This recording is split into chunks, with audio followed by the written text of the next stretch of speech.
This is biodiversity video 5. This will be our last video for the biodiversity notes. We're starting on slide 107 for invasive species. So invasive species we've talked about in class already. They're any non-native species. So this is all invasive species in Europe versus or in one country, in one area versus a species can't be considered invasive. Period. It has to be invasive to the U.S. or to Texas or something like that. But it's any non-native species that has come in, been introduced either accidentally or intentionally, and has wiped out or had some kind of negative impact on the local environment. Many of them provide us with, many non-native species provide us with food, medicine, benefits, stuff like that. So we bring them into the country. The problem becomes when those species are brought in and settle and begin to reproduce and do really well in this ecosystem, in the new ecosystem, and then outcompete the native species. For example, the kudzu vine was introduced into the southeast U.S. to control erosion, and it has outcompeted a lot of the native plants. It just spreads over and just kind of engulfs everything. You can see it covering that whole house. If it's not stopped. So that's one of the invasives. It's outcompeting the natural species and therefore messing with the food chain. Some of the ones that we've introduced intentionally and that have then backfired, had a negative impact. For example, the big, you can kind of memorize all these, take a look at all these, but the big example to think about is the wild boar. Those were introduced from Europeans. They were brought over here to hunt. In like the 16 and 1700s, they were introduced a long time ago, but they've now taken over a lot of areas, especially here in the south. We have a huge problem with wild pigs.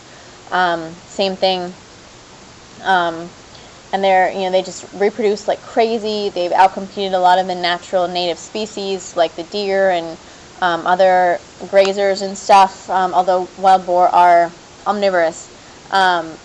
But they're just way better at this habitat than any of the regular ones. Others have been introduced unintentionally. The methods that you can bring these in is very varied, lots of different options. Some of them were brought in, like a lot of them were brought in for travel. As we started traveling more, we started moving stuff around more. So for example, the ballast water of ships brings a lot of invertebrates, marine invertebrates in, like the zebra mussel or the sea lamprey, this Eurasian ruffle. All of these are brought in as plankton when they're babies in the ballast water in ships. A great big tanker will pick up, if they're empty, pick up and store in their hold tons and tons and tons of water so that they are balanced for the cross-oceanic voyage. And then they'll dump it when they get into port because they don't need it anymore. But the plankton and stuff that comes in there, if it does really well, it'll settle and then outcompete native species. So that's happened in a lot of marine species. You can also have the same type of concept for terrestrial animals. The Argentina fire ant, stuff like that was brought in with ships, with air travel. Some of them, pesticides brought in on people as we travel around more. As we move larger animals, as we move, the pet trade, stuff like that, as we move stuff, more of this other stuff comes in. For example, there are now in the Everglades tons of snake species, boa constrictors, pythons, actually like Elvis, are becoming significantly more common to see in the Everglades now because people get them as pets and then they get big and people don't want them, and so they release them. So Burmese pythons, a really, really big species, people get it as a pet when it's really little and cute, this is great, and then when it goes to eat their child, and they get all upset and release it into the wild, and they've done really well in the Everglades, and they've outcompeted native snake species, and that's becoming a huge problem in Florida for invasive species. So another example is this fire ant that was brought into Mobile, Alabama, brought in by accident, probably on a ship, we don't really know, but it doesn't have any natural predators. So this right here is the key. There's no natural predators to these invasive species, so therefore they do really, really well. Okay, so what can you do to stop invasives?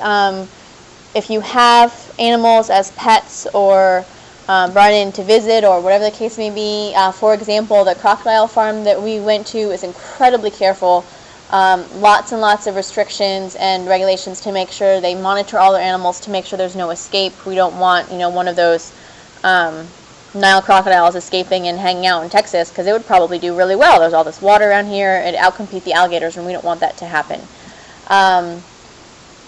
Again, with the plants, you want to make sure when you're planting stuff that you're not planting wild stuff, across country. I mean, if it's from around here already, it's not a big deal. It's that we don't want to take a plant from around here and move it to California or something.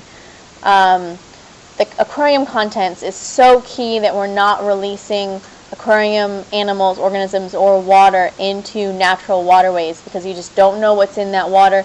We don't know what's going to move around there.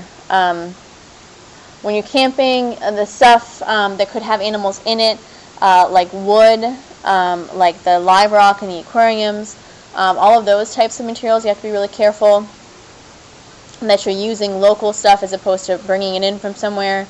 Unused bait shouldn't be dumped, even if it's dead, shouldn't be dumped into the water. Dogs that may carry parasites or pick up parasites, fleas and ticks and stuff, make sure you brush them, give them a bath before you take them home after vacation. Cleaning all the vehicles that could move all this stuff, the mountain bikes, the surfboards, canoes, kayaks, all that stuff should be cleaned after every time it's in the water or the woods or wherever it is that you're going. Even if you don't see anything, there's all kinds of microscopic stuff or bugs and stuff that could get picked up that you don't want to move around. Empty the water, same thing. You want to plant a variety in your house, in your yard, to reduce losses. That makes a stronger ecosystem. And then you want to be careful about buying stuff from overseas, so on and so forth. It's all common sense. Okay. A successful invasive species has a few characteristics. High reproductive rate with a short generation time. They reproduce quickly. So this tends to be, for the most part, critters that have lots and lots of babies, and they have them fast. You're not going to see like a blue whale or something become an invasive species, because it takes them so long to reproduce with so few offspring that it's just not feasible. Pioneer species, the first ones to come in after a forest fire, after some other natural disaster, the ones that are really, really tough, strong, durable. Long-lived species, high dispersal rate, easy for them to spread out. They're mobile. They're generalists. They're able to eat a lot of different prey. They're not really picky. Like I said, tough, strong, durable critters. The ecosystems that are vulnerable to an invasive species, the climates that are similar to the habitat that they're coming from, an absence of predators, the early successional, so the places that just had a forest fire, or the places, unfortunately, like our backyards, that don't have a lot of big plants, that's not a strong ecosystem. It looks really pretty, it looks really nice and clean, it's great for the kids to play, but it's not a strong ecosystem as far as invasives coming in. And then disturbed by human activity, so if it's already messed up, it's easier for something new to come in and change stuff around.